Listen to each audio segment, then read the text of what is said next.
Assalomu alaykum do'stlar, yaxshimisizlar? Hozir ko'pchilik aytayapti, nimaga video qo'ymayapsiz, nimaga chiqmayapsiz deb. To'g'ri sizlarga aytgim kelmagandi, lekin do'stlar, men 6 kundan beri belim qattiq ushlab qoldi. Sababi shu qanaqadir kasallik ekan. Hozir davolash uchun Toshkentga keldim.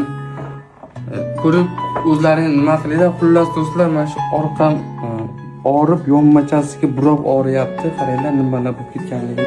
Ko'rib qo'rqib ketmanglar, lekin ko'rsatishga majburman. Xullas do'stlar, hammasi yaxshi ketadi inshaalloh, duo qilib tursalaring. Tuzalib olib qaytaman. Yangi yillaring hammaga muborak bo'lsin.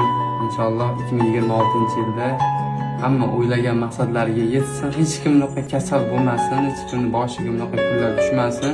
Lekin hech kimdan yordam so'ramayman do'stlar. Unaqa pul qo'yib, katta qo'yish yo'q. Unaqa noto'g'ri tushunmanglar tag'in.